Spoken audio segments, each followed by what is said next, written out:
ഉണ്ട്, തീർച്ചയായിട്ടും ഉണ്ട്. എല്ലാവർക്കും നമസ്കാരം, ഗുഡ് ഈവനിങ്. ഒരുപാട് സന്തോഷമുണ്ട് ഈ ഒരു വേദിയിൽ ഇപ്പോൾ നിൽക്കാൻ സാധിച്ചതിൽ. ആൻഡ് ഞാൻ ജനിച്ചു വളർന്ന എൻ്റെ സ്ഥലത്ത് തന്നെ, കൊച്ചിയിൽ തന്നെ ഇങ്ങനൊരു വേദിയിൽ നിൽക്കാൻ പറ്റുക, അതും എൻ്റെ ആദ്യത്തെ സിനിമ. ഒരുപാട് സ്വപ്നം കണ്ട ദിവസമാണ് നാളെ. ഇന്ന് രാവിലെ ഞാൻ ആലോചിക്കുമായിരുന്നു, ഇവരെല്ലാവരും ഭയങ്കര കൂളായിട്ട് സംസാരിച്ചു. എനിക്കാണെങ്കിൽ സത്യമായിട്ട് എന്ത് പറയണമെന്ന് അറിയില്ല. ഇന്ന് രാവിലെ തൊട്ടൊരു എനിക്ക് പോലും ഡീകോഡ് ചെയ്യാൻ പറ്റാത്തൊരു അവസ്ഥയിലാണ്. ഒരുപാട് സന്തോഷമുണ്ട്. എങ്ങനെ വന്നാലും എന്താ പറയുക, ഒരുപാട് സ്വപ്നം കണ്ട് ഒരു ബിഗ് സ്ക്രീനിൽ കാണാൻ പറ്റുന്നത് ഒരു വല്ലാത്ത ഫീലിംഗ് ആണ്.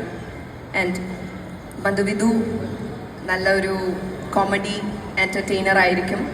എല്ലാവർക്കും തിയേറ്ററിൽ പോയി ചിരിച്ച് സന്തോഷിച്ച് ഇറങ്ങാൻ പറ്റുമെന്ന് എനിക്ക് ഉറപ്പാണ്. And thank you so much Ajith Vinayaka films, ബാബുവേട്ടൻ films for giving me this opportunity. And director Vishnu ചേട്ടാ, നമ്മുടെ ഡെബ്യൂ ആണ്, എനിക്കറിയാം അതെങ്ങനെയാണെന്ന്. ഞങ്ങൾ ടെൻഷൻ വരുമ്പോൾ ഇടയ്ക്ക് അങ്ങോട്ടും ഇങ്ങോട്ടും വിളിക്കുന്ന ആൾക്കാരാണ്. ആൻഡ് റൈറ്റേഴ്സ് ജെവി ചേട്ടാ, ബിബിൻ ചേട്ടാ, thank you so much. And കുറച്ചും കൂടി സ്പെഷ്യലാണ് ബിക്കോസ് എൻ്റെ അച്ഛനായി തന്നെ ഈ സിനിമയിലുണ്ട്. That is very special for me. സായിച്ച, Jagadish uncle, thank you so much. അസീസ്ക, Bindu ma'am, and lot of people around. And ഷാറുഖ, thank you so much for being my co-star. You will be always special for me because ഇനി അങ്ങോട്ട് സിനിമകൾ